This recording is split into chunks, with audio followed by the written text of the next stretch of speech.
Okay, ladies and gentlemen, welcome back to our special panel, which obviously was a late addition into the program due to the events that are occurring in Georgia. It's no surprise that this issue is of relevance and fits into the context of this conference in light of the fact that, as we heard from the Prime Minister's energy independence and energy stability of Europe is also correlated to security of our energy supplies. Georgian question, though, not only exposes energy question and the issue of the energy corridor that passes through the South Caucasus, linking Europe to the Caspian, not just Western Caspian, Azerbaijan, but also potentially in the future to the Eastern Caspian, gas from Turkmenistan and oil from Kazakhstan. But it also raises issues that are perhaps we've dealt already here in Europe with 6 months ago when, for example, Kosovo declared its independence, the very nature of international law when it comes to issues of territorial integrity and state sovereignty versus self-determination. There's clearly in a lot to speak about. Our panel is absolutely full, so I will not take any more of your time. I would like only to remind our speakers that we do have 5 minutes each so that we can go back into a circle of questions right after. I'll turn the floor immediately to Mr. Georgi Baramidze, who is the Vice Prime Minister of Georgia. Georgi, the floor is yours. Thank you, Bert.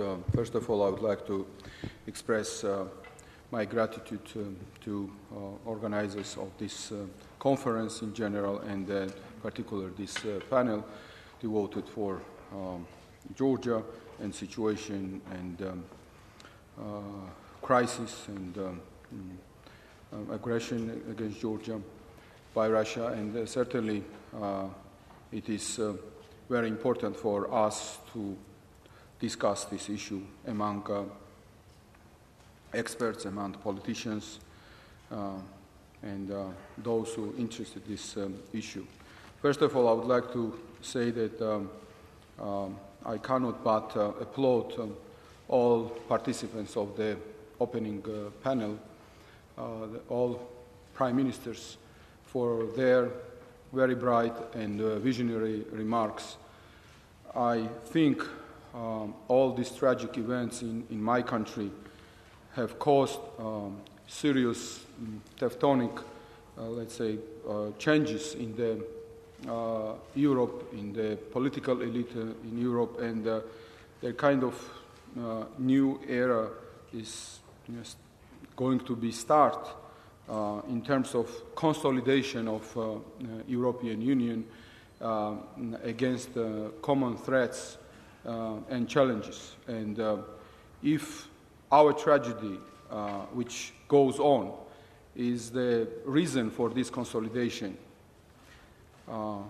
may it be provided that Georgia will survive, and if this is the real wake-up call, and if this is the reason why Europe can be really united, I think Georgia will be safe, and many other countries that are today feel threatened will be safe, and Europe will be safe. And I think also Russia itself eventually will become a country that we can indeed productively and constructively cooperate with, because I believe that this country deserves much better. When we talk, first of all, though I have a very limited time, I would like to tell you that at this moment in Georgia we still have Russian occupying forces on our territory, in conflict zones and outside conflict zones. As we speak right now, it was mentioned by Prime Minister of Latvia that these tragic events take place, particularly in the areas which are occupied by the Russian forces and the mercenaries. I would like to emphasize the situation in region of Akhalgori, which is part of the South Ossetia, but never been a part of the conflict area, where 80% Georgian population lived together with 20% ethnic Ossetian population without any problem through the course of all these last years. And also I would like to tell you that, thanks God, we have no single incident based on ethnic, let's say, ethnic issues in the rest parts of Georgia between Georgians and Ossetians. And I would like to tell you that we are very proud of this. We have more population, ethnic Ossetian population, living in other parts of Georgia than in South Ossetia. And it was never, ever any problem, and still it is never any, we have any problem in this regard. And of course, Russians, you tell me when I stop, okay? Okay. Last sentence. Okay.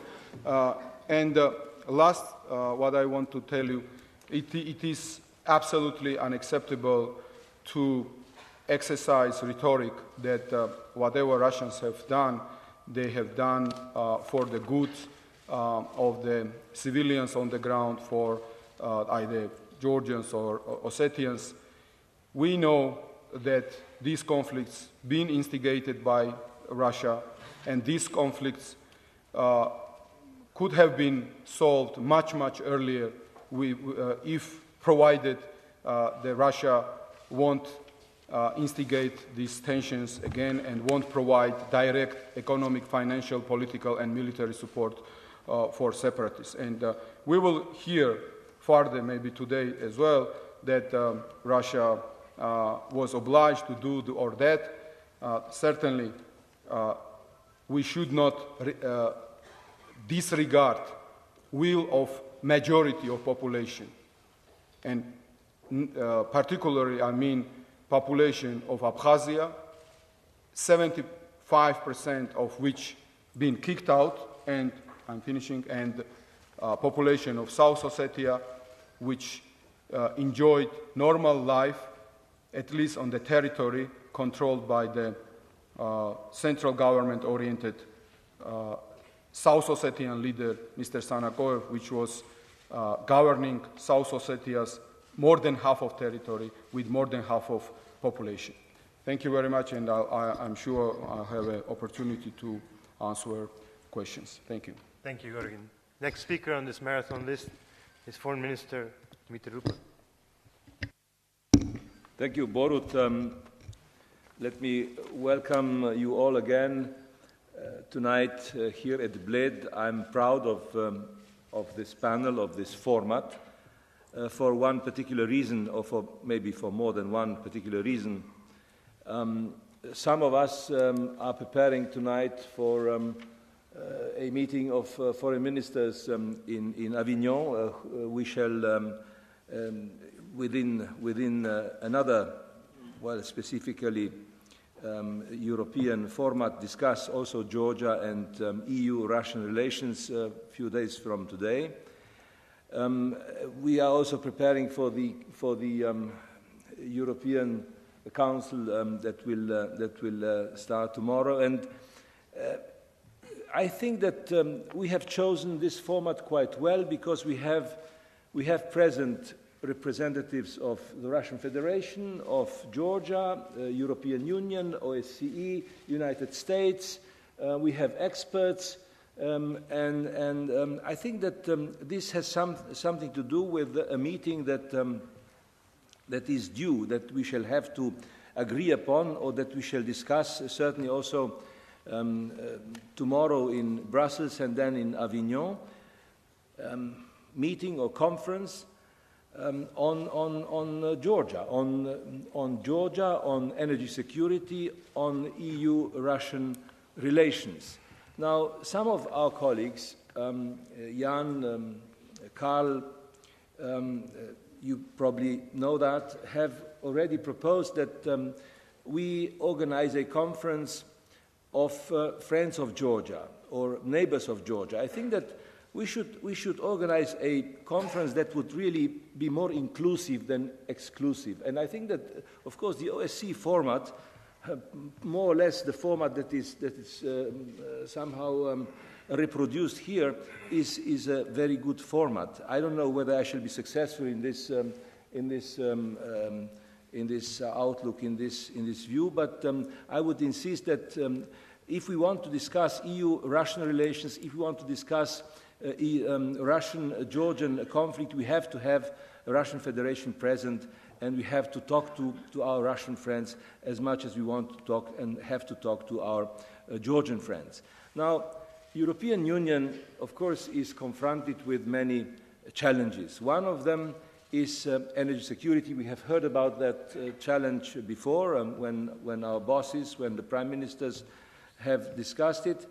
Now, this Georgian-Russian relationship or Georgian-Russian conflict has to do with energy security, of course, as well. There is some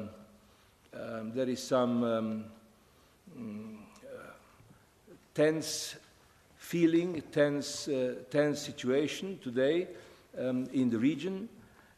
Some expectation, some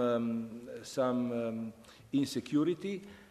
We have to overcome this insecurity and this uneasy feeling that has developed recently. Now, it will depend on Georgia and on the regulation of our relations with Russia, what the energy flows or energy connections and pipelines will go in the future. Shall we be able to combine all the networks, all the grids across Europe and also across the border of the present European Union, beyond the border of the present European Union? Are we prepared to think of Europe beyond the borders of the present European Union? Are we prepared to think of, as Sergei Lavrov has expressed it once, are we prepared to think of United States, Russian Federation and European Union as three pillars of one civilization? Now, we have heard before that most of our energy problems are not resolvable only by action within the European Union. So I think it is important to cultivate such formats, such discussions, and I'll say it now. When we meet the EU ministers, I shall propose that we organize, on top of the donors conference, which will be necessary, also a political conference, which will be inclusive, which will include on top of Caucasian countries, on top of ourselves, on top of Americans, also our friends from the Russian Federation, even if, and that's my last sentence, Borut, even if we do not, well, at least I do not agree with everything that has happened recently. I do not agree with the activities of Russian Federation regarding the events of the beginning of August, well, 2 weeks back. I think that big and serious countries like Russian Federation should be more hesitant, should be a little more moderate as far as their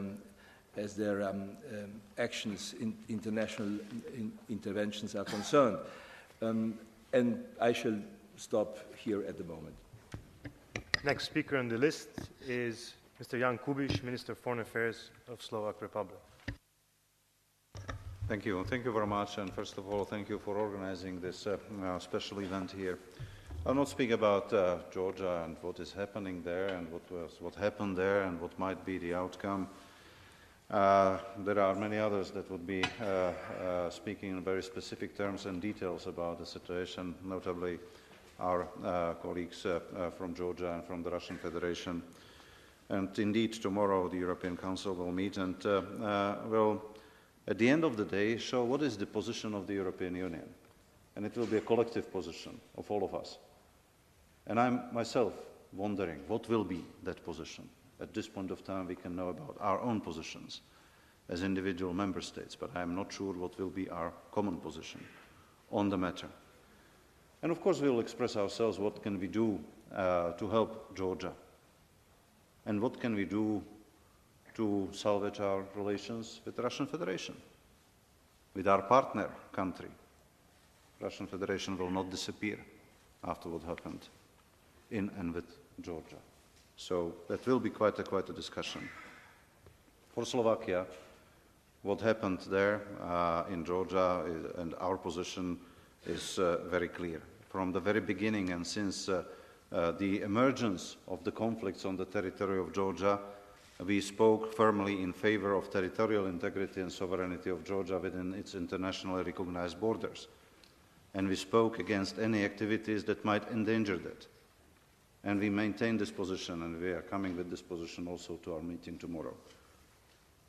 So, just 4 points that I would like to mention, as I said, aside from what others will say on the issue of Georgia as such and on the issue of the developments. First of all, frozen conflicts.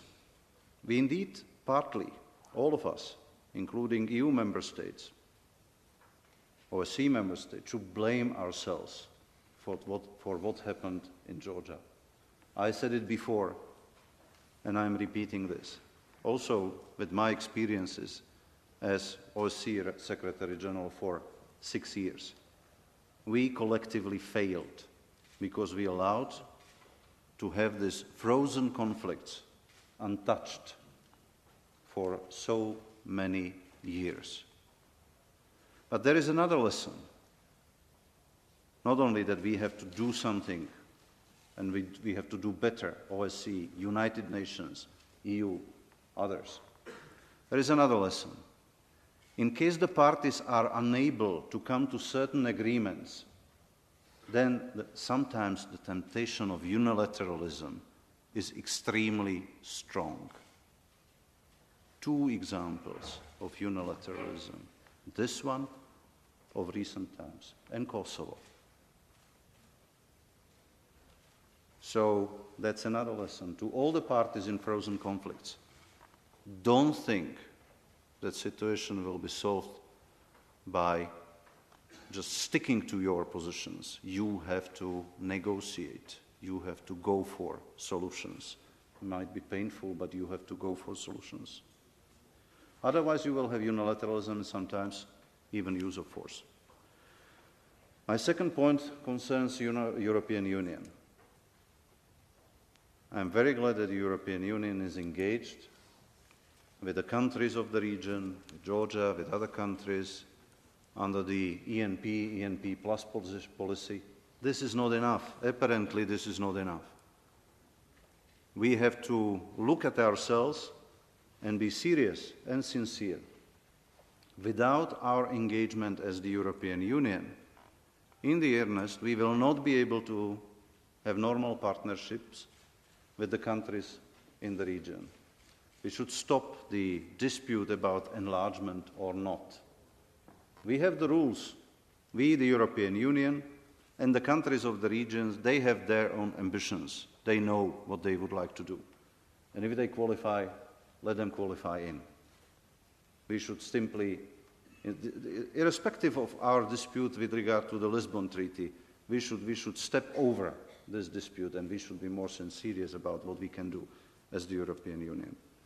Otherwise, again, we'll do nothing. We'll issue statements. We'll have some cooperation, and the countries will be left in limbo. The third point I would like to make, let's recognize interests of all the parties, including interests of the Russian Federation. Russian Federation has interests, legitimate interests. Let's not play with this. It doesn't mean recognizing sphere of interest. There should be no spheres of interest. I have heard from Moscow many times a lot of words against dividing lines. Basically, it's against sphere of interest. But let's recognize seriously that there are serious and legitimate interests on the side of the Russian Federation. And let's work with the Russian Federation as with one of our partners with this seriousness. Otherwise, it would not work. And it means also on issues like energy security. It's there whether we like it or not. The fourth point I would like to make is about effective multilateralism. In EU security strategy, we have this word. We have it in many documents. Yet we failed. If you look at the situation, well, the past years were marked by more unilateralism than effective multilateralism on the side of our strategic partner, United States. European Union, well, in my opinion, hasn't shown the best example of effective multilateralism concerning, for example, Kosovo. And now Russian Federation added to these quorums of quote-unquote effective multilateralism. Let's work for effective multilateralism. Thank you very much. Thank you. Our next speaker is Mr. Carl Bildt, Minister of Foreign Affairs of the Kingdom of Sweden. Thanks very much, and I try to be brief because here we can talk endlessly and then we'll deny you also food, and that will not be good. Behind us is a 5-day war that has changed Europe. And I think it's changed it rather profoundly. I'm not quite certain that we are yet ready to speak about how, in which direction, but profoundly, this is a watershed event in the last few decades, and we'll have to live with the consequences for quite some time to come. One just superficial sign of that is the fact that tomorrow, at an extraordinary meeting, the heads of state and government of the European Union will meet. This happens extremely rarely. To my knowledge, only once before in modern times, Wolfgang can help, and that was 2003, the Iraq War. Apart from that, from foreign policy, it doesn't happen. This illustrates the magnitude of the event that such a meeting is going to happen. I don't think that meeting will go very much into the details of what happened, neither will I try to do it here. I think it will concentrate upon two things. First, the 6-point plan that was mediated or whatever by the European Union, by President Sarkozy, the fact that it has not been implemented, it has been violated. We have not seen, as of yet, there is a couple of hours still until the meeting starts at 3 o'clock tomorrow afternoon, we have not yet seen the complete Russian withdrawal that was foreseen in that plan. We've also seen, of course, that the point number 6, if I remember it rightly, we foresaw some sort of discussion about the security arrangements for Abkhazia and South Ossetia. That has been put aside by the rather momentous decision that Russia took on Tuesday by recognizing as independent states Abkhazia and South Ossetia. So the meeting will focus on these things, as well as, perhaps more importantly, helping Georgia to survive as a democratic, independent, sovereign, prosperous, reform-oriented state. But let me just make two strategic observations that I think are important for the debate that is now beginning on the strategic conclusions that must come from this 5-day war. And those relate, of course, primarily to Russia. The first strategic observation is that obviously the threshold for the use of Russian military power in the post-Soviet space has been lowered. It might have been, and I think it was particularly low in this particular case. It might be, and hopefully substantially higher in other cases. But it is difficult to avoid the conclusion, if you follow Russian statements and the Russian media, that it has been lowered overall, irrespective of the fact that it might have been and still is at different heights in different cases. But first observation, the threshold for Russian use of military power in the post-Soviet space has been lowered. And that is, of course, sending profound shockwaves throughout large parts of Europe. That's an unavoidable conclusion. Secondly, the momentous decision that Russia took last Tuesday, recognizing Abkhazia and South Ossetia. President Yeltsin, way back in 1991, Prime Minister Gurmanis can be part of this story. He took the equally momentous decision that Russia, then emerging out of the Soviet Union, recognized the right to independence of the then existing Soviet republic, constituent republics of the Soviet Union within the existing borders. They were not necessarily perfect. They were not ethnic boundaries. But those were the borders that were there, and they were to be respected. That was the strategic decision that was taken. And mind you, this happened at the same time as in another part of Europe. We took the decision based on something called the Badinter Commission to respect the right of independence of the constituent republics of the then Socialist Federal Republic of Yugoslavia. In this particular part of the world, that was immediately challenged by someone who said, ethnic boundaries, I don't respect. And I reserve the right to use my military forces to intervene in other countries because there are people who speak the same language or same passport or whatever.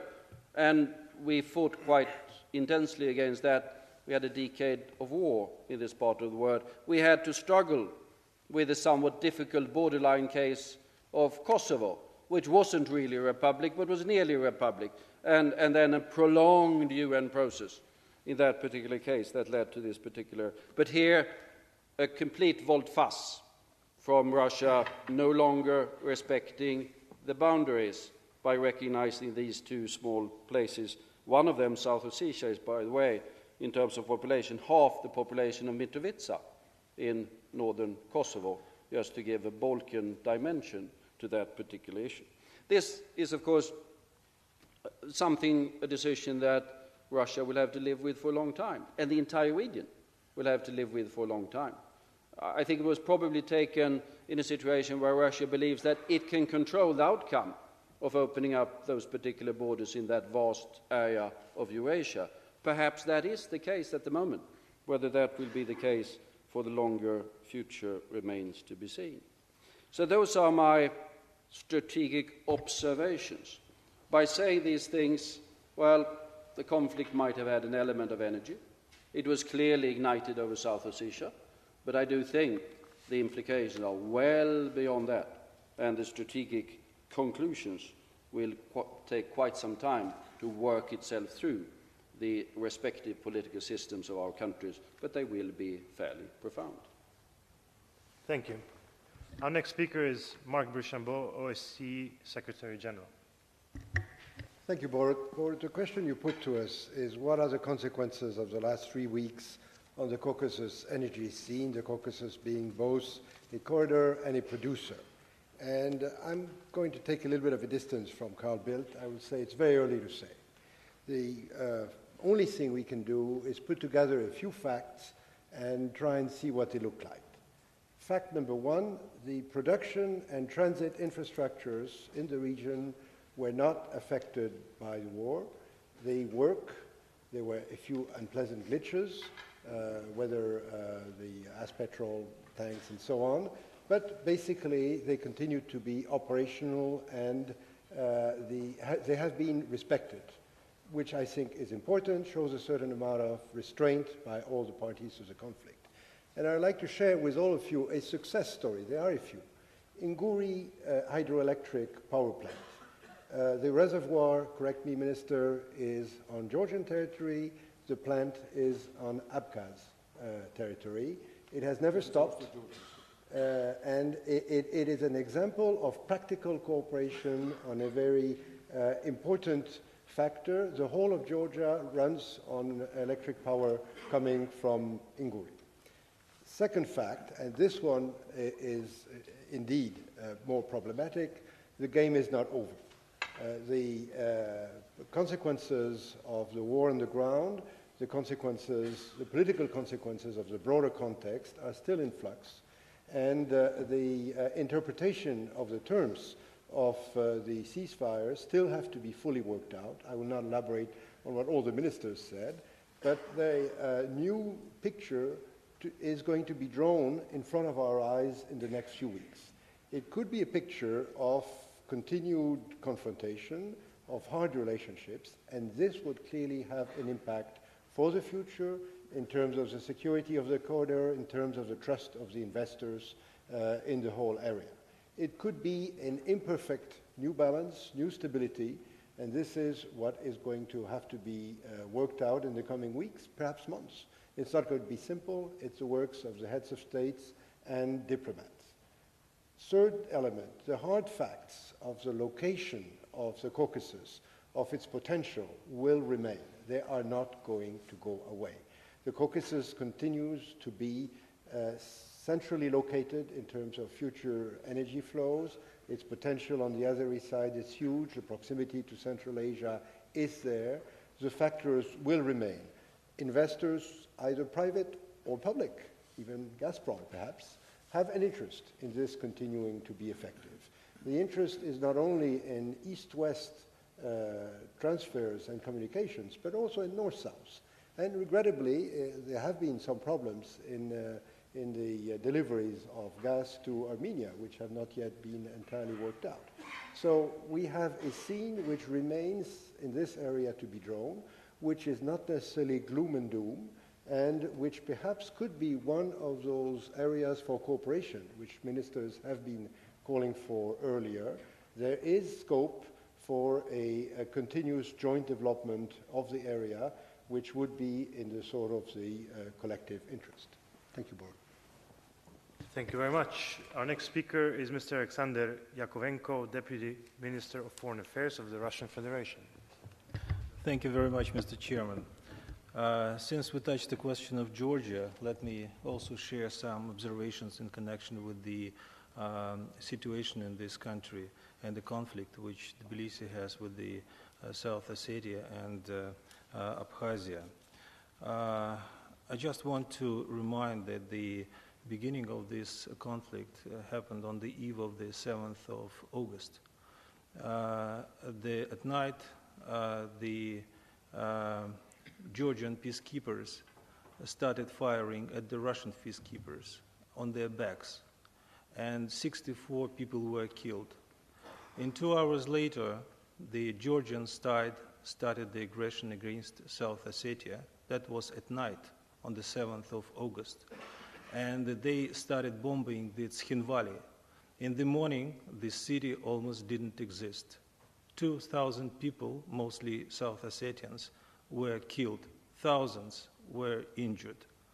10 villages where the South Ossetians lived not far from Tskhinvali were just destroyed. They were just didn't exist anymore, don't exist anymore, with all the people, with all the buildings, with everybody. The whole damage to South Ossetia is $1 billion. I'm not talking about the lives of those who suffered that night. And of course, that was the, you know how the operation was called? It was called Clear Field. That means that nobody should survive out of the South Ossetians after this operation. But in this situation, and by the way, in the Tskhinvali, the Russian citizens were too, and our peacekeepers died. What the Russia supposed to do in this situation? Of course, to stop the aggression, and that's exactly what was done. In a few days, the aggression was stopped, and the aggressor was stopped. Now, the representative of Georgia said that Russia is still occupying Georgia. It's not true. We fulfilled all 6 points which was signed by the President Medvedev, by Sarkozy, and by the way, by the Georgians. We did all 6 points, and we withdrew the forces, and on the territory of Abkhazia and South Ossetia we have still peacekeepers. This is first. Second, that was the actions we did. That was the reason to stop the genocide of the South Ossetian people.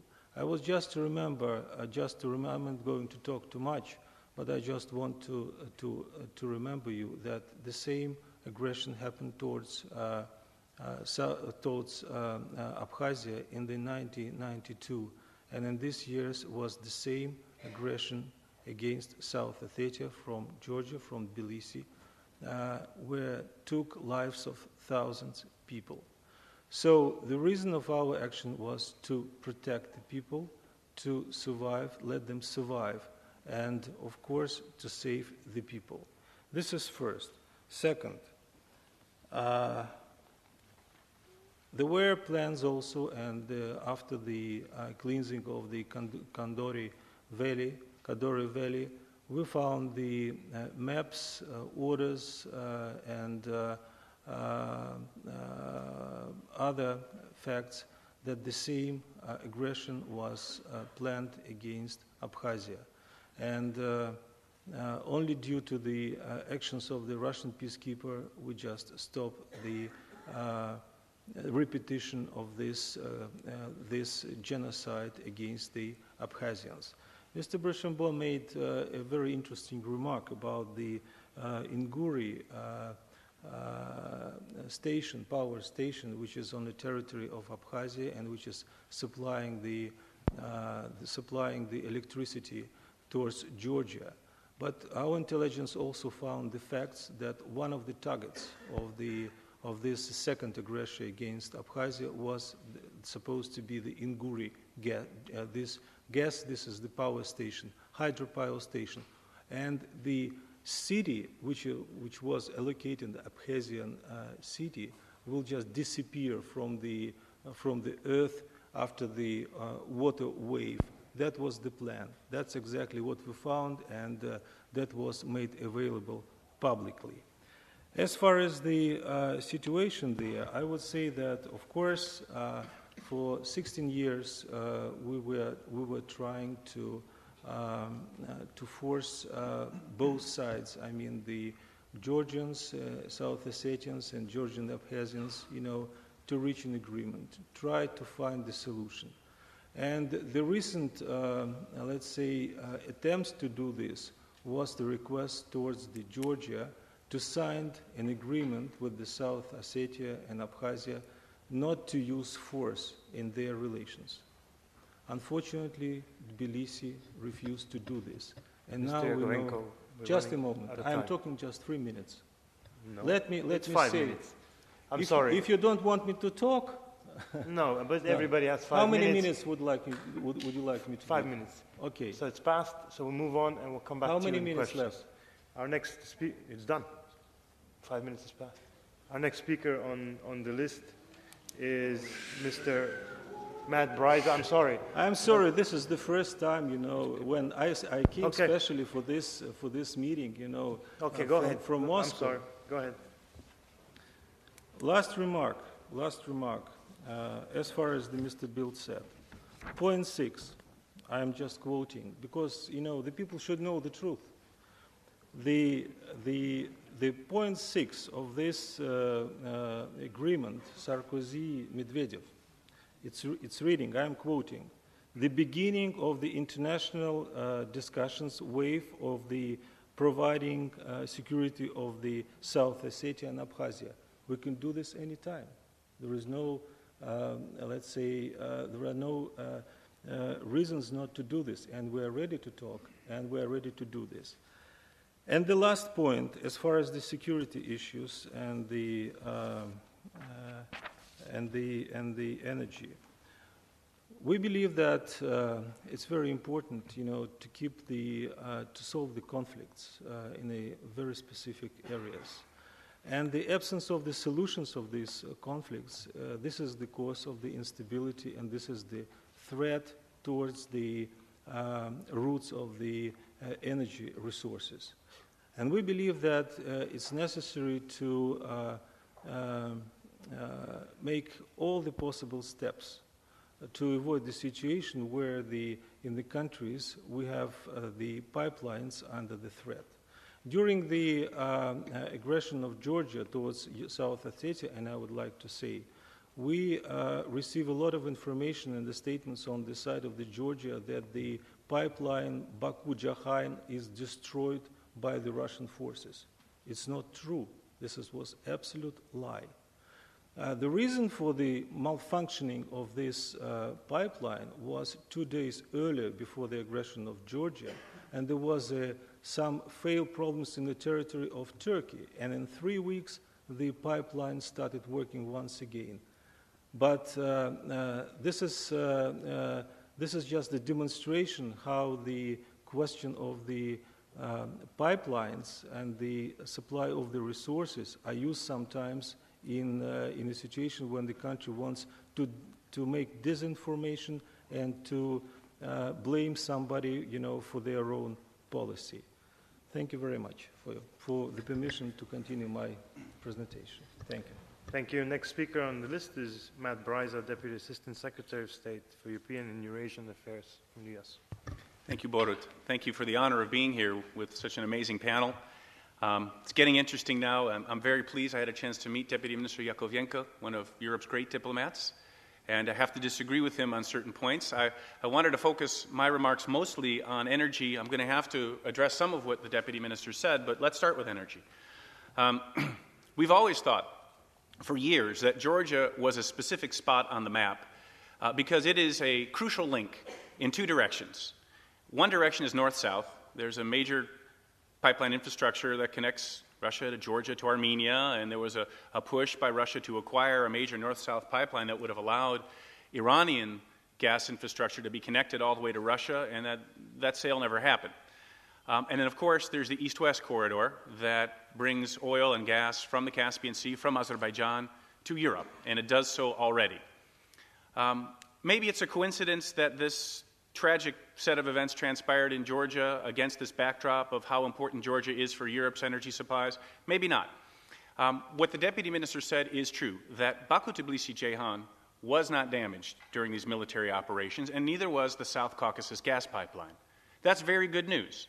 It means even under these terrible circumstances, an invasion, 5-day war, oil and gas flowed reliably along the corridor that European companies, the United States government, and the countries of Turkey, Georgia, and Azerbaijan so strongly supported, and in fact designed to follow this route where it went, precisely so that if there were ever a conflict in South Ossetia, the oil would keep on flowing and the gas would keep on flowing.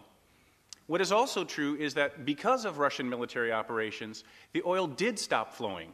It did stop flowing along the Baku-Supsa pipeline, and it did stop flowing along the rail routes to the terminals of Kulevi, which is an Azerbaijani-owned facility, and Batumi, a Kazakhstani-owned facility. So for several days, exactly because of military operations, the flow of oil along those important transit routes stopped. Again, fortunately, we, friends of the countries and the companies, a decade ago, identified a route that would be, we thought, safe from any future conflict in South Ossetia, and thank goodness we were right. When it comes to what's happening now on the ground, I'm sorry to disagree and to say that Russia is in violation of the ceasefire agreement on point 5. Point 5 talks about additional security measures that Russia has a right to implement until an international mechanism is put in place to provide security.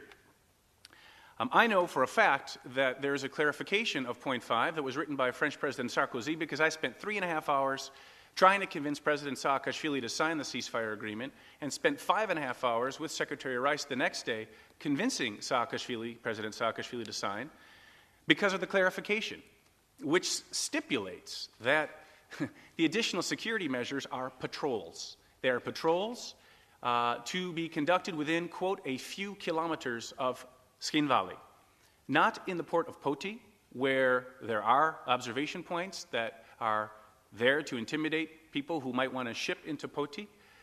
This does not grant the right of any fixed checkpoints along the east-west highway, as still exist. It does not provide the right, as we read in the Guardian newspaper today, to demand that Georgians who wish to remain in Akhalgori, in the southeastern part of South Ossetia, must take on Russian passports. None of those are part of the clarifications that convinced President Saakashvili to sign the agreement.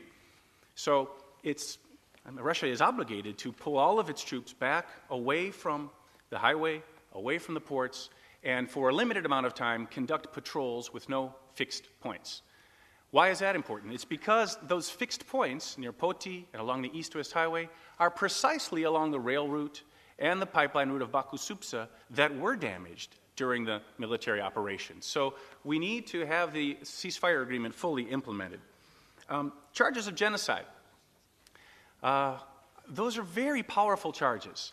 And the Human Rights Watch, one of the world's most respected human rights organizations, which often differs with me, and I often differ with it, but it has conducted investigations. It said, no, there weren't 2,000 that died. There were maybe 44. Perhaps the number's up a bit over 100 right now. Human Rights Watch cited that figure of 2,000 as suspicious and exaggerated. So we have to be careful with the terms here. How did this conflict start? Yes, Georgia took a decision on August 7th to attack Skinvali. And Deputy Prime Minister, you know that we urged you not to do that. Not you, but your other ministers.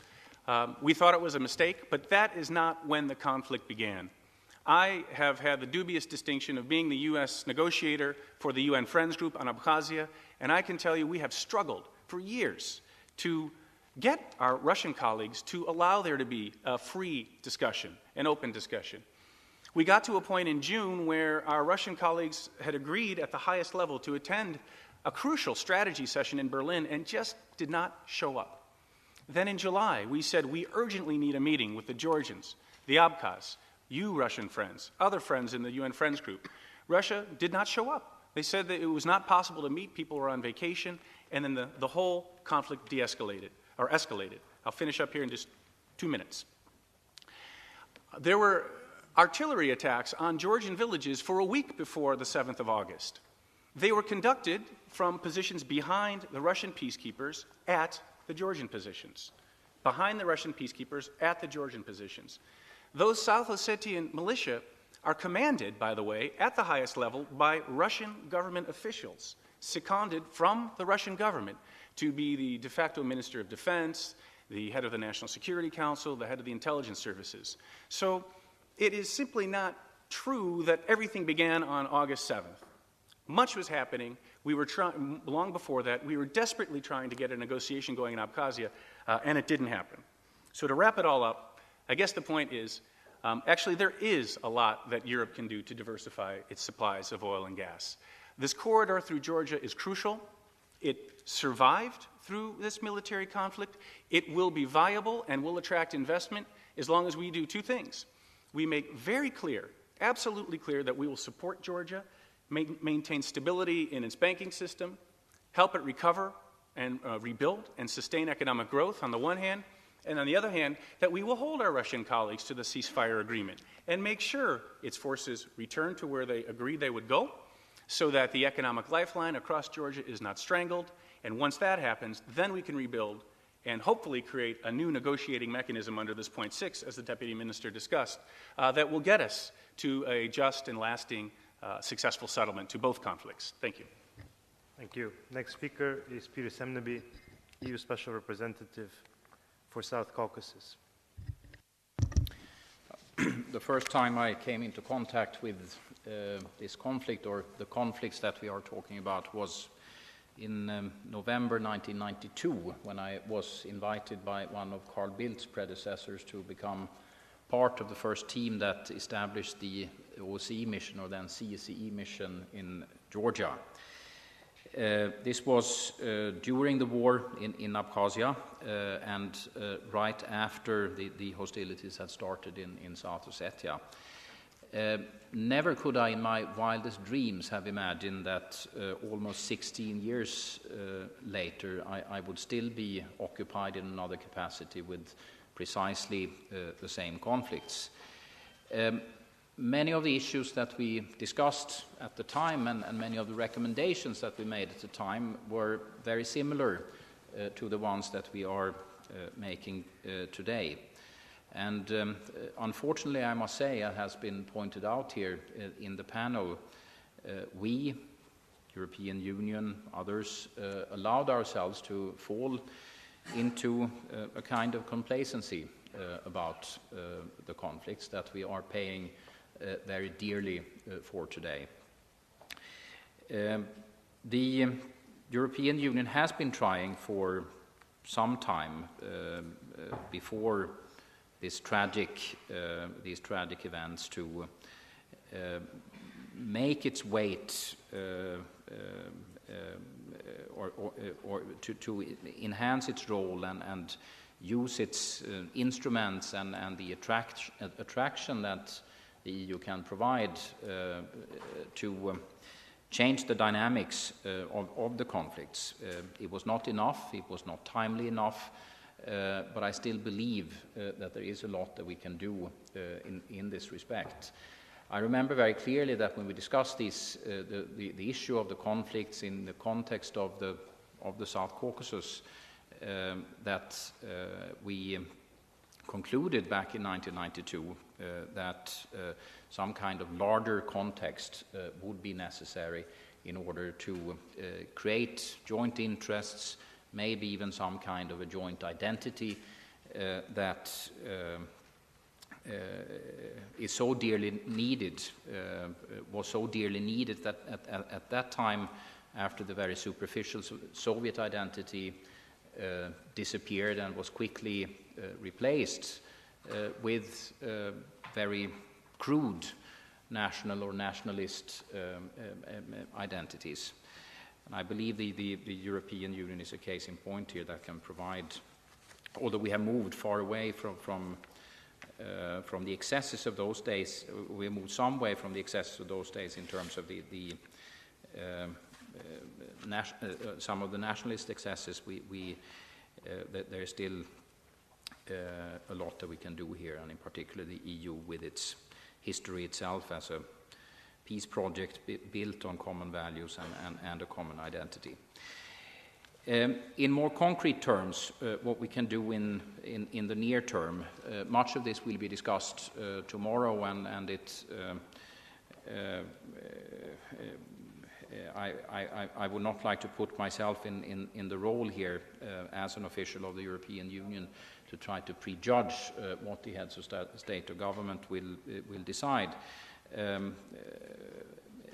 But it's clear that we have to make considerable efforts to stabilize Georgia, which has been very much shaken by the conflict, through relief efforts, through reconstruction assistance, through macroeconomic assistance in order to enhance investor confidence, and also politically in order to manage the political discussion and debate, and one could even say political fallout that will inevitably follow upon a traumatic event of this kind.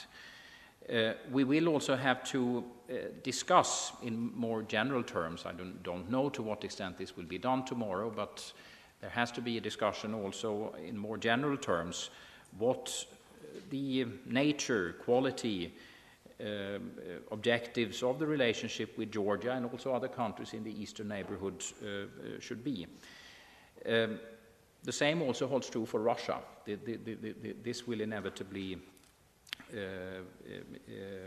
necessitate a discussion of the nature of the relationship with Russia.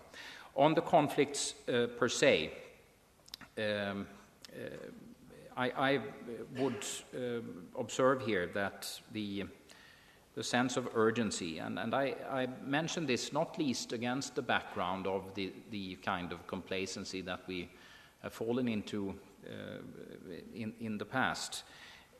We have to avoid in this new situation that we fall into a new status quo, that the situation that now exists, that some may be comfortable with, that at least at this moment does not involve any shooting or military confrontation, that this situation, which is profoundly unstable, that it's not entrenched, and this has to be done through political signals of various kinds, through presence on the ground of observers of various kinds. The OSCE is already there. I believe that the European Union could also make a contribution here.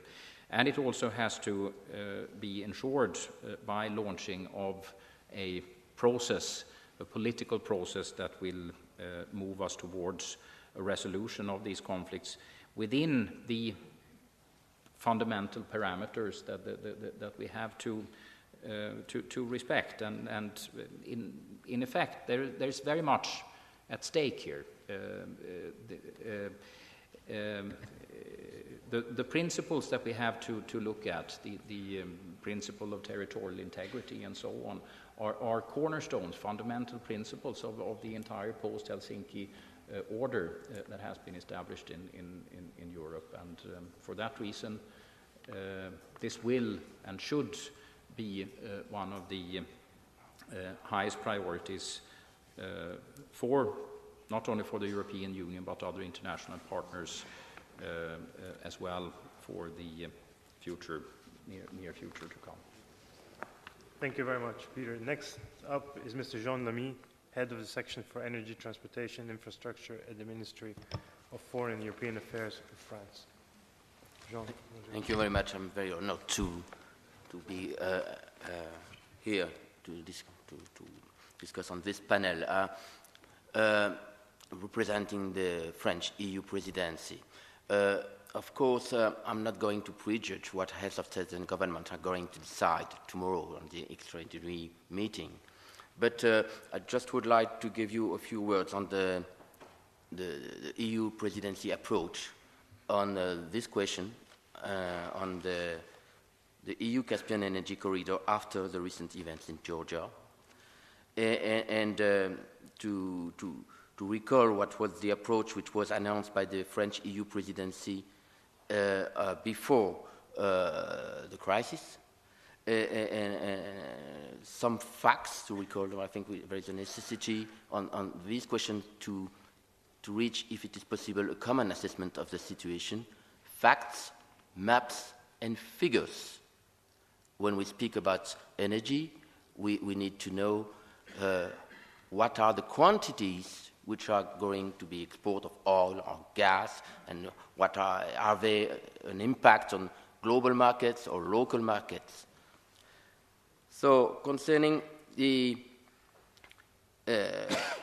approach, the crisis showed that France was right to put on the top of the agenda of its presidency energy and climate.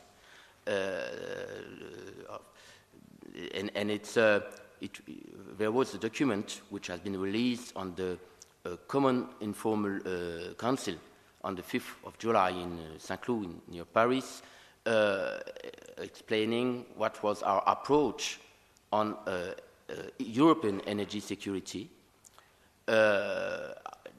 mainly after the Mondil's report, the report that Mr. Mondil, the former executive director of the International Energy Agency, released in March in order to identify what could be the leverage to improve European energy security, both in the short-term and longer-term perspective. So we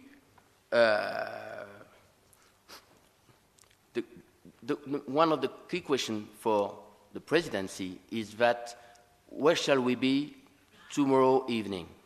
We shall have a nice statement, but what about the future? So on the agenda, I have to say that also we have the Gymnich at the end of next week, in Avignon. We have a quite important meeting, which is something new, which in the French presidency agenda. It's a meeting on the 17th and 18th of September in Paris on challenges of security in Central Asia, including, but not only, energy. With, at a level of Minister of Foreign Affairs, but with mainly the 5 countries of Central Asia, which are not the one of Caucasus. And there is something we are waiting, which will be very important.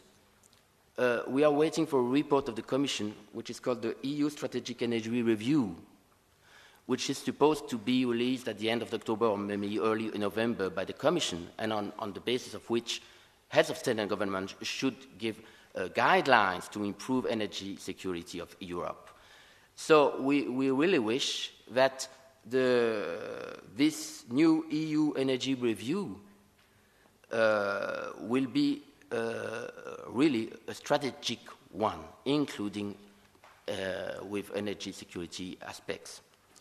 So not only to improve, and will identify or give ideas on not only to improve energy security from the supply side, but also how to improve energy security from the internal consumption, from the solidarity mechanism between member states in case of a crisis, and how to improve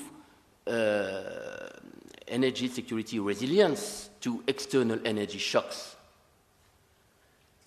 So this is the approach. So you see that we have a lot of other meetings on our agenda, and it will be up to the Czech presidency to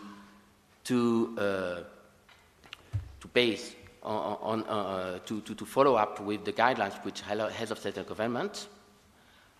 I forgot, and this is very important, on the agenda of the EU presidency, on the 14th of November, so far, we have the EU-Russia summit, so in Nice, in France.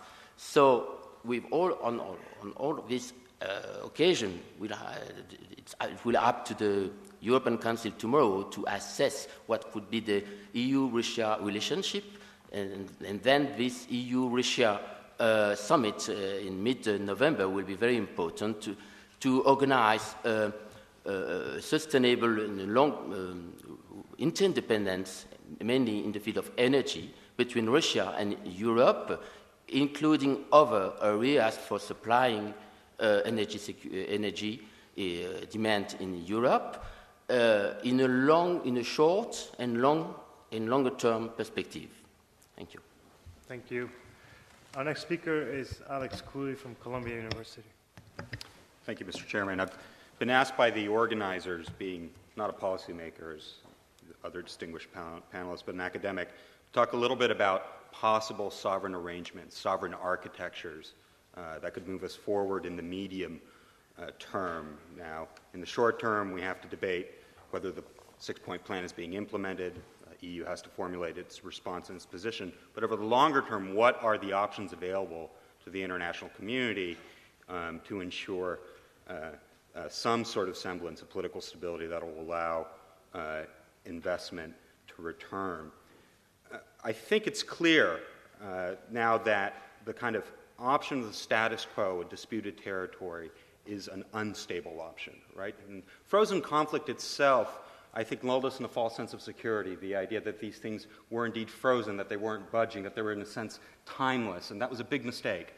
And similarly, there's been some talk of a possible Cyprus model invoked here, that now with the recognition, Russia of South Ossetia and Abkhazia, that things will refreeze again. And I think this is a very dangerous solution over the long term. One, it sets a terrible precedent regarding what I call passport diplomacy, the idea that a country can intervene in the domestic affairs of another country based upon the presence of citizens who are given passports beforehand. And it's not surprising that the latest meeting of the Shanghai Cooperation Organization in Dushanbe, countries reaffirmed the need to preserve territorial integrity.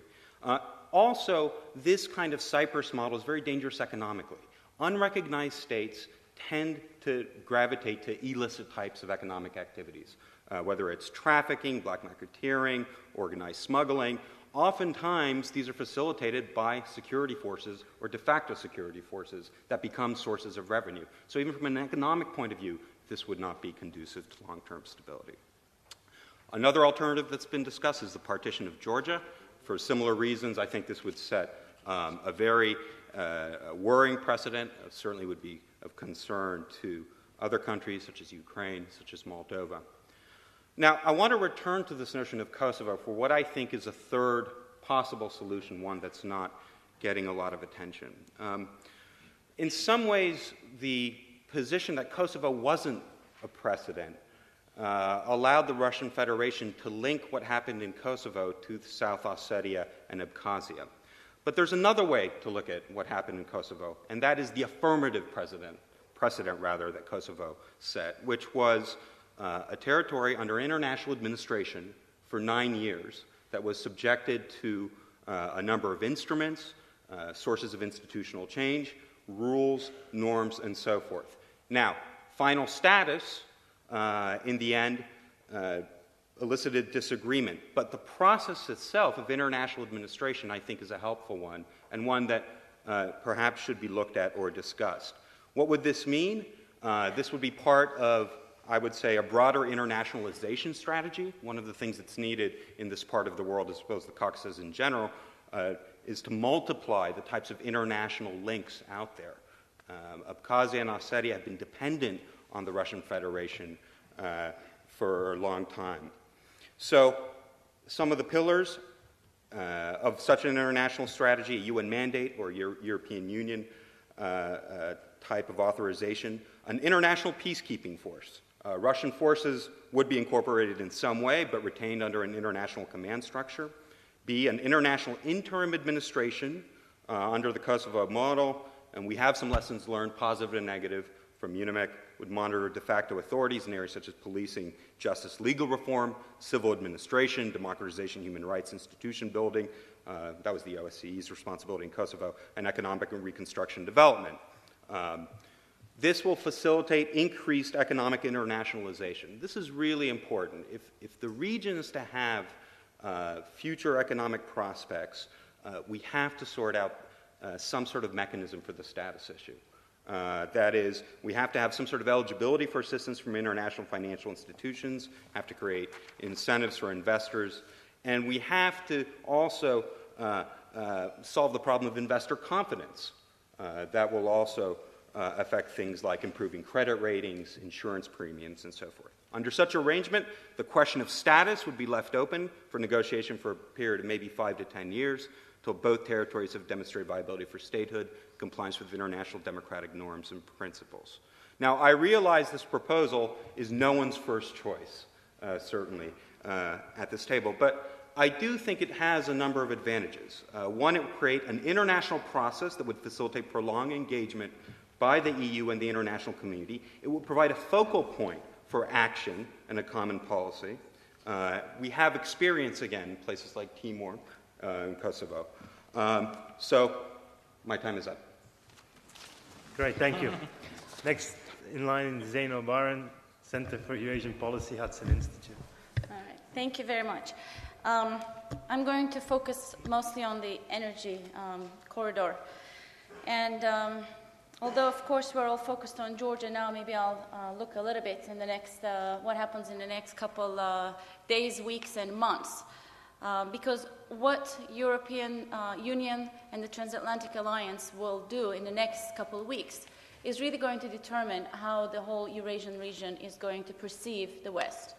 And already there is, as we know, a lot of concern across Black Sea region, especially Ukraine, Moldova, and Caucasus and Central Asia, that there's a sense that Russia is going to get away with it, whatever that means.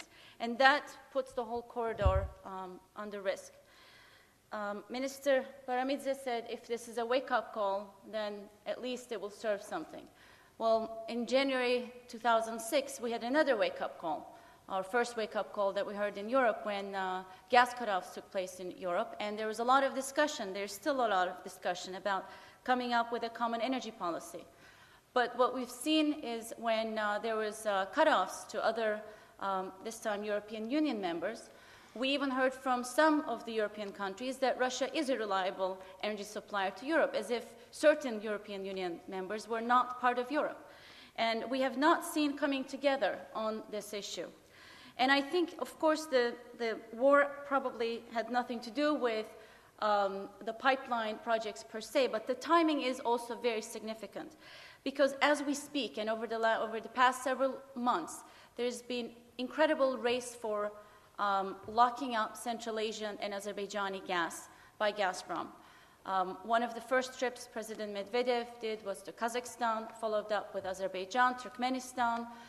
Gazprom Russia desperately needs that gas because that is the gas that Russia is going to be delivering to Europe. When we talk about Russian gas, it is Russian-delivered gas, and it is mostly Central Asian gas. And we know from the figures that Gazprom is already going to be falling short on its own production. So it's trying to lock in those markets, and then it's also trying to lock in markets in Europe, and trying to make sure that a lot of the projects that are being discussed, especially the Nabucco project, will not happen. Nabucco project is a European Union priority project backed by the Americans, very much in the interest of the whole region. And the countries who are interested in Nabucco want to make that pipeline happen, but individually they are too afraid to move often. And we have had European Union representatives from the Commission, from other organizations, going to Azerbaijan, going to Turkmenistan, and saying, well, you need to show political will. You need to show you're going to send your gas westwards. I think the political will question needs to be put on Europe. Because if you're Azerbaijan, if you're Turkmenistan, and if you see Europe not standing up for its own energy diversification, how are you going to stand up? You need to know that there's going to be a market and there's going to be united West. Otherwise, these countries are not going to be able to resist the pressure. For Georgia's survival, I think Azerbaijan is critical. We haven't really had time to talk about Azerbaijan, but as we know, Georgia has been able to deal with some of the gas cutoffs thanks to the Baku-Tbilisi Erzurum gas pipeline, and thanks to Azerbaijan being able to provide Georgia with gas. And Azerbaijan has also invested a lot in Georgia, and Azerbaijan is not going to be able to keep its east-west direction viable if Georgian ports and railways and pipelines come under increased pressure. And we've also heard, if I'm not mistaken, from the minister from Russia that the frozen conflict or the conflict issue came up. So I think as we talk about how to resolve Ossetia, Abkhazia, the future, we also need to make sure to not leave out Karabakh. And this is one area also OSCE and many of you have been involved in. I don't want us to meet again here and after a few years and say we failed in Karabakh. And this is a good opportunity to bring all of the frozen conflicts into discussion. Two more brief points, if I have. The gas cartel issue keeps coming up, but it's usually one sentence in everyone's conversation. But I think this is a very significant issue that needs to be discussed. There's a plan, there's a desire, and there are a set of countries coming together, led by Russia and Iran, Venezuela, Qatar, a number of countries, and if those manage to come together and decide to set prices, that significantly increases leverage and political influence. If now Europe is nervous about taking some tough actions towards Russia, Iran, some other countries, if there is that kind of an arrangement, then the game is over, basically. So I think the time to act is now. And one of the things that seems to be happening is some sort of a coordinated mechanism between Russia and Iran coming together on the gas issue. And those of us who are concerned about Iran from other perspectives also really need to think about this. And that brings me very briefly on the Turkey question, and I know you'll be talking about this, so I won't spend too much on this, but Turkey is also another critical country that we should not forget. Again, it is after Georgia, we come to Turkey in the East-West corridor. The oil is flowing through the Turkish Mediterranean port. It is a key country in the East-West corridor.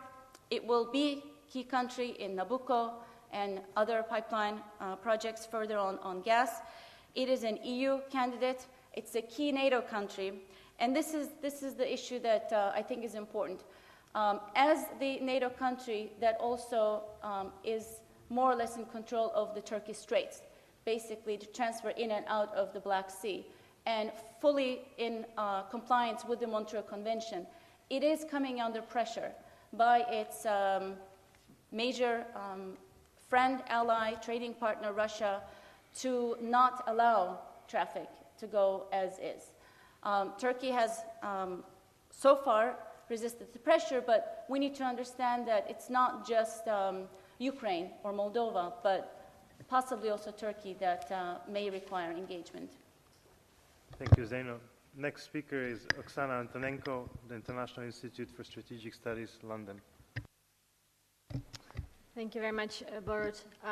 As I was coming today to Bled, I had a very mixed feelings. And the reason for that is because precisely 3 years ago, we actually held a very unique process in this place, which was called the Georgian Ossetian Dialogue.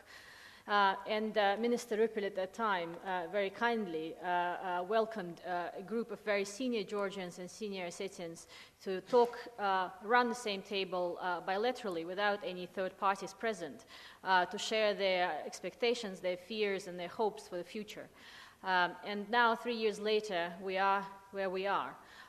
And for me, who've been engaged very much in this process for a long time, it is a tragedy to see so many people killed, displaced, and wounded on all sides. And in that sense, I would like to mention to Minister Baramidze, who been very much supportive of our process, in his eyes, express condolences to all the people who lost their lives over the last, senselessly, over the last so many days that we lived through.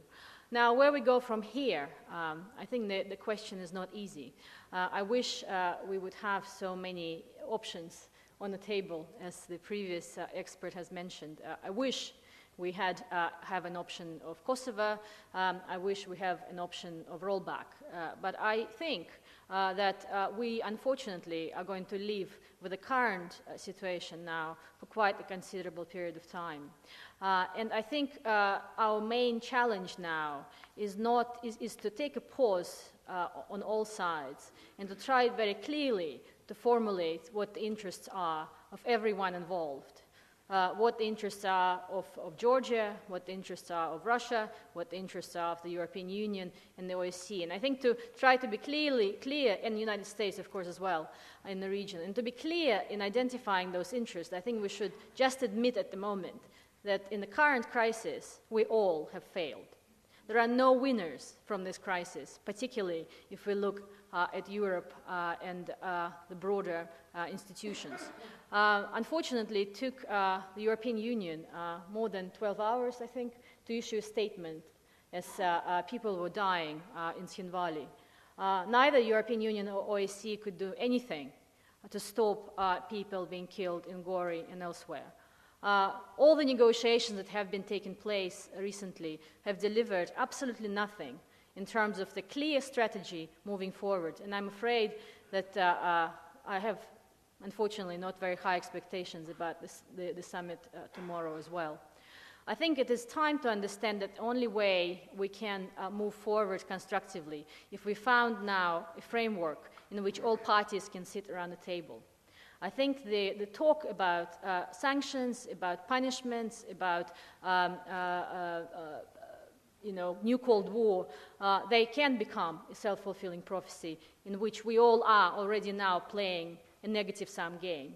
It's no longer a zero-sum game. It is a negative-sum game now for everyone involved. And I say that because I just came back from spending a week in Central Asia. I was in Tajikistan and Kazakhstan and talking to very senior officials as well as experts on the ground. And when we talk about energy security, we have to realize that, of course, Georgia is extremely important for energy security. But so is Central Asia, because after all, when we talk about Nabucco, we talk about any other Caspian projects, it is Central Asian states that are involved. It is Caspian states, it is Azerbaijan, it is Kazakhstan, it is Turkmenistan. And you know what these countries are saying? These countries are saying, we do not want to be put in a position where we have to choose whether we go with Russia or with the West. And if we are put in this position, we will not go either with Russia or with the West. I think this idea that if we apply too much pressure on Russia, the Eurasian countries are going to cling together and join the wider European coalition. This is madness. It's not going to happen. At the same time, we also, luckily, do not face the situation where all these countries, now independent sovereign countries, simply follow what Moscow says. And in that sense, what happened in Shanghai Cooperation Organization Summit in Dushanbe was very much a clear message sent to Moscow, which didn't fulfill the expectations of full and unconditional support. So I think it is now time to stop digging. We have to find a framework in which all parties can sit around the table. And I fear that I cannot see at the moment any interlocutors who are able to offer this kind of framework. I don't see anyone in Europe with any clear ideas or vision. Maximum what we see is a conversation about whose fault it was, but very little about what needs to be done. And of course, in Russia as well, unfortunately, we have very few clear ideas. I think Russia is drifting very clearly and fast into the international isolation, not only among the countries it calls partners, but also among the countries it calls allies. And I think this is the message which Russia has to hear today and tomorrow. So in that sense, what I think is interesting for me, or was interesting in Central Asia, that there are other players who are thinking, looking from the outside of what's going on about this dynamic in Europe, and starting to offer ideas. And Kazakhstan, I believe, is one of those countries who could play a very constructive role in providing a platform in which Russia, the West, can actually start, and Georgia, of course, as well, can start talking about next steps and offer ideas. I'm afraid that I believe that Asia now can play a much greater role in showing us the path forward than Europe can. Thank you. Thank you. And last on this list, believe it or not, Mustafa Aydin, University of Economics and Technology, Ankara. Thank you, Boris. Being last speaker before the dinner is always difficult, and being the 13th, I don't know what it means, but we'll see. Much has changed because of the recent events in the Caucasus. Much of our geopolitical calculations about Black Sea, about Caucasus, about Europe's future, about Georgia's future has changed, about the intentions of Russia has changed and has been changing and still is changing. And it's still evolving situation. But there are a couple of facts that has not changed because of the recent events. One is the European dependency on fossil oil for the coming decade. Second is the European dependency on import of oil and natural gas from other countries. And third is the need for diversification has not changed because of the recent crisis. There are 9 countries in the European Union which are 100% dependent on imported Russian gas. Other countries in varying degrees, they are also dependent. If anything, the recent events has added urgency to find some way to solve this problem, to diversify the resources, both in themselves and where they come from. Green Paper of the European Union has called for, in order to create a secure European energy resources, they called for independent gas pipeline from Caspian region, ratification of energy charter by Russia, developing pan-European energy community, and linking Turkey and Ukraine as strategic partners to European energy community. As you all are very aware that none of these has been met successfully by the European Union. This is a strategic choice whether the European Union is going to develop one single common policy in order to have independent and diversified energy resources. Therefore, I believe and I would argue that the biggest threat for the Nabucco project is not coming from whatever happening in the Caucasus. It's coming from indecision within the European Union. Having said that, what's happening in the Caucasus is also important for would be important for our calculations in coming years. Whatever the folly was behind the Georgian decision to intervene, to attack South Ossetia, it doesn't deserve to be punished by disintegration because of that. Disintegration and end of territorial integrity of Georgia is not the result, and could not be result of its attack on South Ossetia. Whatever happened there, whatever prompted that attack, it doesn't make any difference. We have to, and we should, and to put an end to this kind of disintegration. The crucial word for European security, energy security, and for the Nabucco would be diversification. Diversification would mean different resources coming through different roads. On the day of Georgian attack on South Ossetia, Azerbaijani oil company Sokor instructed to reroute some of its oil through Russia. Is this an omen that for the coming days, Azerbaijan is going to sign a deal like Turkmenistan had signed years ago, selling some or most of its oil and natural gas resources to Russia? Would this mean a diversification, then selling this natural gas and oil through South Stream and North Stream to Europe? Would this mean diversification? I don't think so. The only diversification so far we have been able to achieve has been two pipelines, actually, BTC, Baku-Tbilisi-Ceyhan oil pipeline, and Baku-Tbilisi-Erzurum natural gas pipeline. The smaller pipeline of Baku, Supsa, is out of the way because of what's happened in the Caucasus in recent days. Security of the pipelines are always paramount importance, but let me remind you again and emphasize again, it's already been said here, during the crisis, the latest developments, there was not an attack on Baku-Tbilisi-Ceyhan or Baku-Tbilisi-Erzurum pipelines. They were both secure and intact, and they are still and running.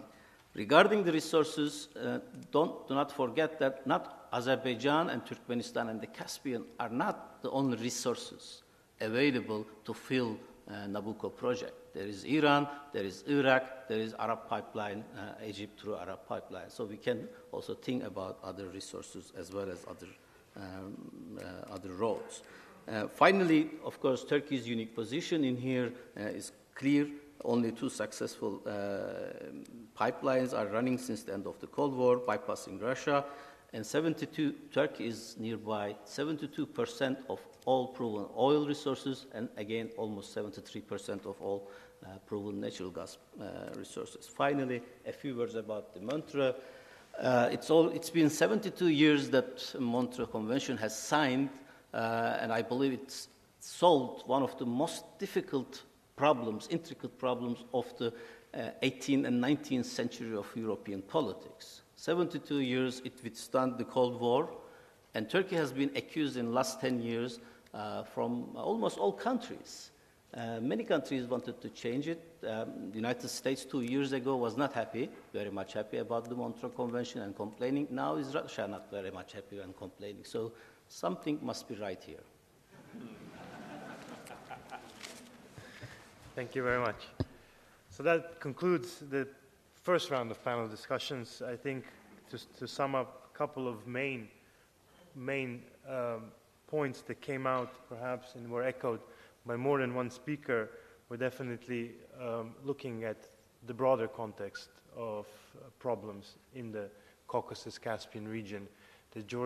What happened in Georgia is neither the beginning nor the end of, let's call it, a security vacuum or insecurity zone that exists within this region. So, a number of speakers were discussing the profound changes to the security and strategic concepts of Europe, but I assume also profound changes of strategic concepts for Russia, for that matter, and the states within the Caucasus-Caspian region.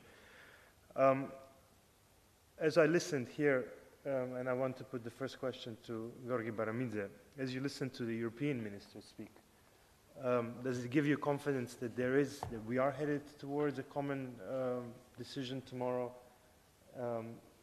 from Europe vis-à-vis your problem? And if there is one message that you would leave here the ministers today with, what would that message be?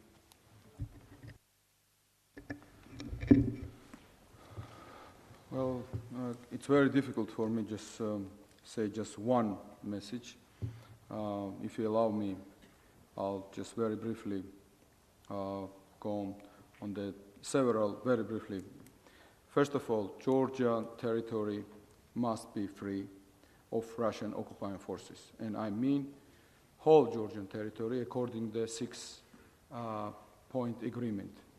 Not only conflict areas, but remaining territories, including port of Poti and areas nearby Central Road.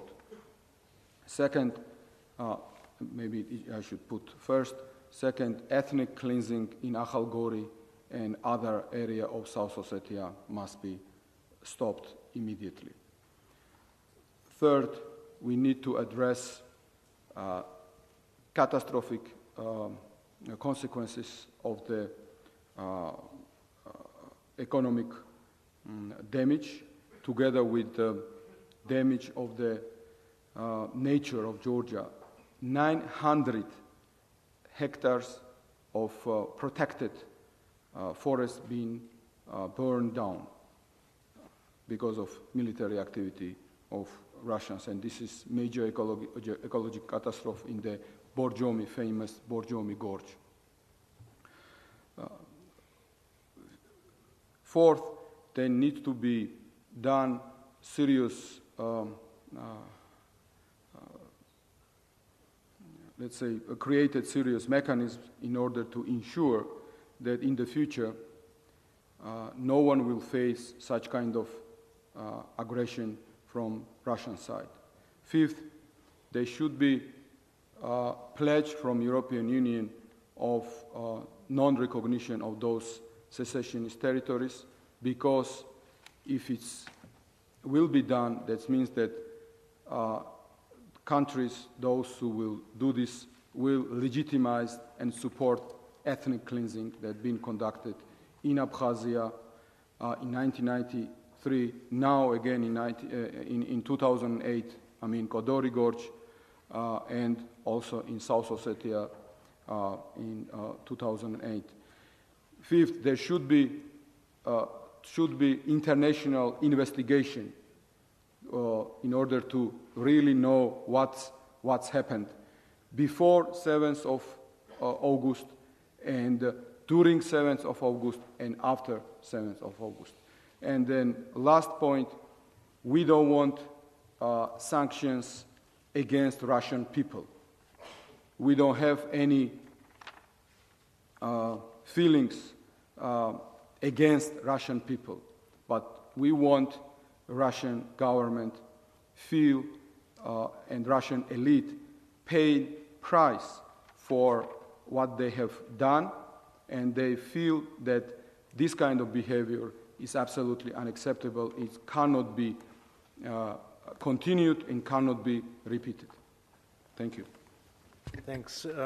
I want to turn now to our Russian colleague and ask him not exactly the same question, but a slightly different one that's related. You mentioned that your immediate objective was to stop the violence, and Russian forces intervened, the violence was stopped, and we've seen now the process of pullback and restoration of, the 6-point plan.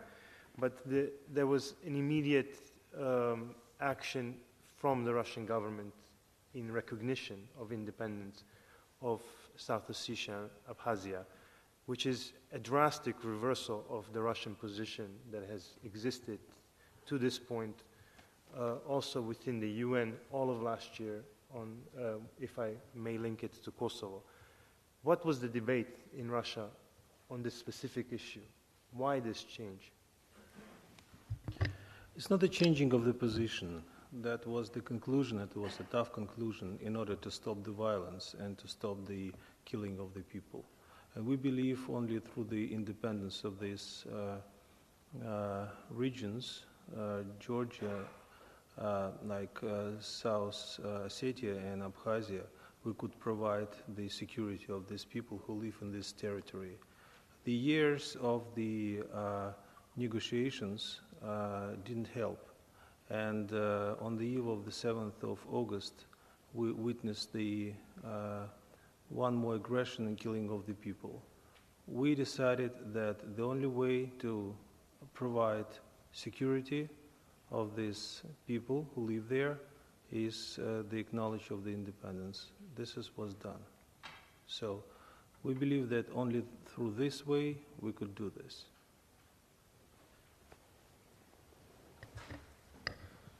There was a number of references to the context, to the wider context of this conflict. Now, we talked about the Euro-Russian dimension and the US-Euro-Russian dimension. What about the Chinese dimension? And the reason I bring it up is because we've heard references to the Central Asian states. And we know that there's discussions now, for example, on 3rd of September, there is some energy summit in Baku between Azerbaijan and Turkmenistan. I assume part of that discussion with the Trans-Caspian corridor.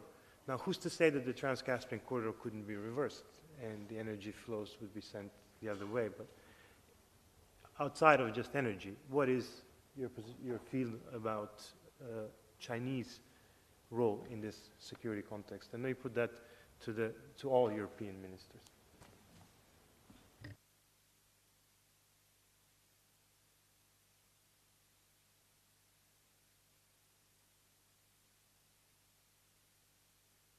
Okay, let's go with Carl.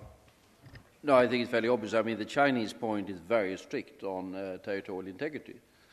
We've seen that in other cases, and that has to do, of course, more with China than with other places. They will never budge on that particular one. And that was also one of the reasons for the result that was referred to in Dushanbe, where President Medvedev went with sort of, I would assume that realistic Russian diplomats would have informed him that it was a loser from the beginning, but he created the impression that he was going to give some sort of support there. He didn't. And of course the Chinese will try to stay away. They will try to use it, as was said, to increase their long-term influence in Central Asia, which they do anyhow, and play on that. But they will be extremely nervous against any tendencies that hints at deterioration of support for the principle of territorial integrity, for obvious reasons. Tibet, Taiwan, Xinjiang. Okay, we heard the issue of internationalization of these two specific frozen conflicts, and absolutely I agree with Alex in part that when he mentions that Kosovo had an international and prolonged and a very complex process before we arrived at the question, is it time to recognize? With what just happened in South Ossetia and Abkhazia, that process didn't happen. Matthew, do you think from this point on, can we go back steps to the table and internationalize this issue? Thanks, Boris. Well, we have no choice. We all have signed up to numerous UN Security Council resolutions that support Georgia's territorial integrity. Our Russian friends and colleagues have done that. We have. And that is international law. It's probably not useful for me to restate the U.S. position on how Kosovo differed from Abkhazia, South Ossetia. I mean, we could. But I can say that for all the 3 years that I have been involved in the negotiations on the Abkhazia question, which was ultimately unsuccessful, obviously, we proceeded from this principle of territorial integrity. And in all the conflicts that we are trying to mediate, we must begin from that principle. We must begin from it in the case of Nagorno-Karabakh as well. The question is, if there's ever to be a lasting settlement that ends the risk of violent confrontation and creates a sense of justice for the people, which means peace, ultimately, lack of violence and sense of justice, we have to find a way to negotiate a political compromise that proceeds from the internationally supreme legal principle of territorial integrity, but through the negotiation process reaches a compromise that does include the political right of self-determination. And let's keep in mind, self-determination is a political right. It is not a political principle, not a legal principle. And the way international legal practice functions is that countries or a nation or a people can gain self-determination within a nation state unless the borders are changed through negotiation, or unless international law changes, as in the case of Kosovo, and allows for an alternative way to handle the problem. So, long-winded way of saying, Borut, we have no choice. We have to honor international law. We simply cannot ignore the principle of territorial integrity. And we have honored it, I think, very consistently. At least my government has. We are often accused of a double standard, but I mean, I was sitting next to a very esteemed Russian diplomat. I remind everybody of how we handled territorial integrity in the case of Chechnya. Never did my government doubt at all the wisdom of supporting the principle of Russia's right and obligation to maintain its territorial integrity in the case of Chechnya. We never questioned that. We never called doubt upon that. We will never play with that principle because it is so important in that case. So Kosovo was different because it was a different international legal setup. Thank you.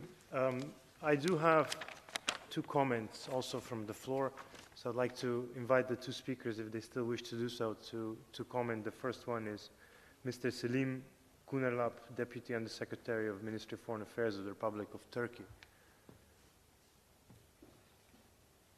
Thank you very much for giving me this opportunity to speak after this very stimulating debate.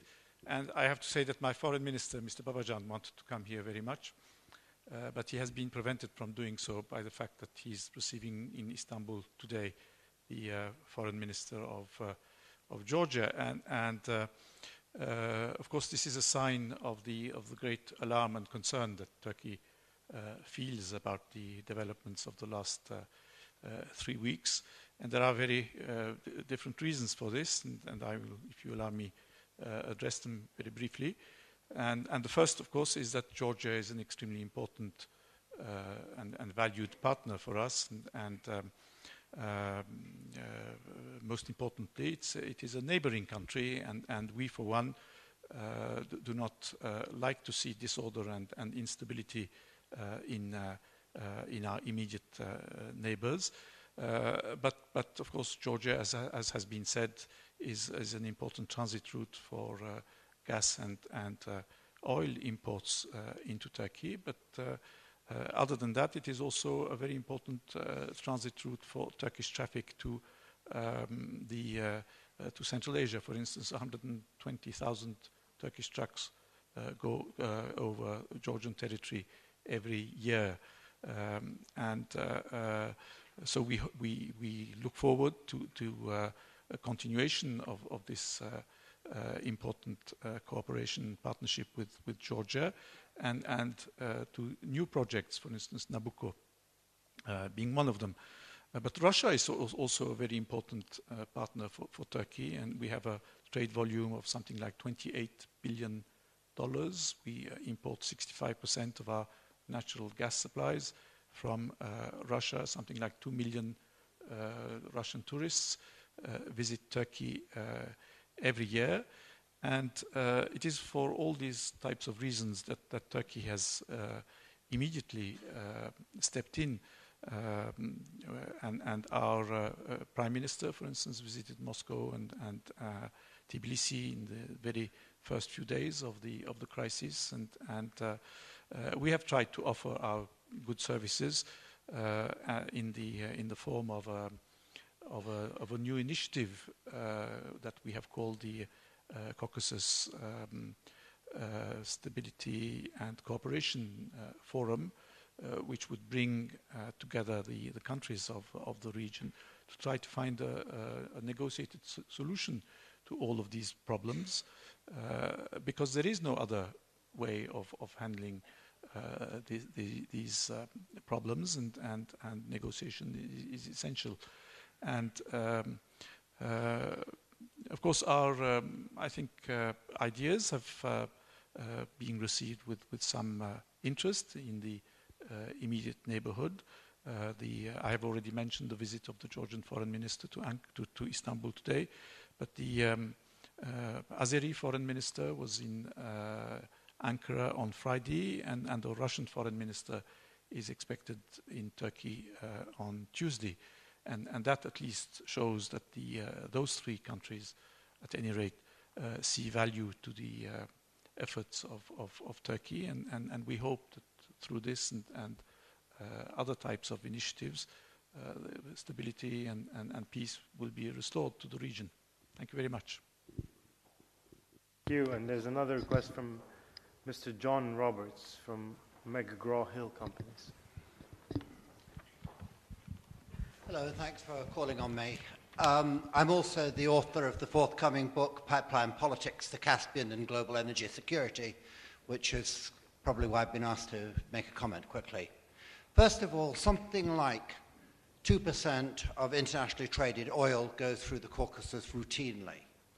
Something like potentially another 2% is likely to go through with the near doubling of the BTC pipeline and the expansion of rail corridors and perhaps another Trans-Caucasus pipeline. It's very important in global terms. And if you think of that as the world, then think of it in terms of Europe for gas, because gas is essentially bilateral. Something like only 7 BCM, of which only a tiny fraction reaches Europe at the moment. But it's perfectly reasonable to think of anything from 20, 30, 40, 50 BCM, something like 1/10 of all European imports coming from the Caspian, if the corridor is open. And that's the big question as to what is the state post-Caucasus, post-Georgia conflict. The European Union has 4 very difficult choices at the moment. It can press ahead with the 4th corridor, but if it wants to do that, it has to show much greater governmental will. And what that actually means is probably something even more dramatic than any government really wants to think of. It actually has to start thinking about governments of consumer countries, or the EU as a multinational institution, guaranteeing the volumes to be purchased and the period of time over which they will be purchased. That, of course, on top of providing guarantees for security of pipelines, and maybe most radical of all, guarantees for the funding for construction of pipelines. That's a very big task. But let me say one thing that's come out of the Georgian war. Quite unexpectedly, the corridor looks threatened by war. But what has happened? Kazakhstan, at one end of the corridor, has said, we want to continue our program of delivering large volumes of oil via the corridor to the west. That's an important commitment from the country most acutely at stake. Secondly, at the other end, we heard today Gordon Brown, the Prime Minister of Britain, saying the Caspian corridor needs to be strengthened and Western governments need to support that. That's from both ends. Lastly, if there are questions, very often they're for Russia.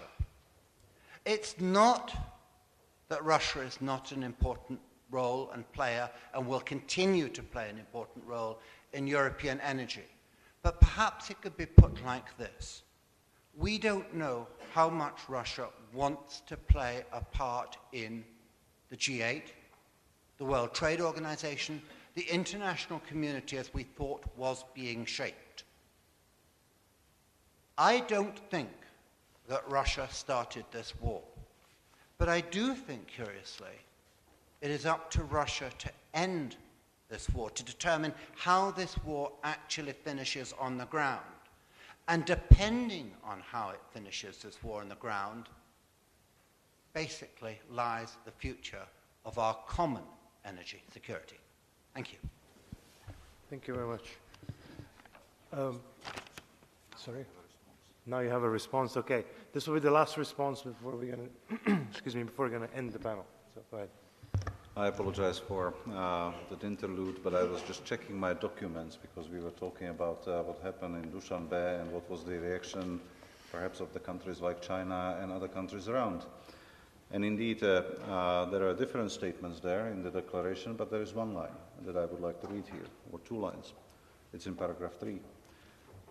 Second line, the member states of the Shanghai Cooperation Organization welcome the approval of on the 12th of August 2008 in Moscow of the 6 principles of the settling of the conflict in South Ossetia and support the active role of Russia in promoting peace and cooperation in the region. Full stop. Thank you very much. On that note, thank you. Thank you, panelists, for your time. I apologize for being a very bad chair with the time. But you do understand we have 13 people. Dinner is being served and hosted by Foreign Minister Dmitry Rupel in Hotel Toplice at 20:30, where we also have a keynote address by Ms. Asha Rose Migiro, Deputy Secretary General of the United Nations. And that would be that. Thank you very much.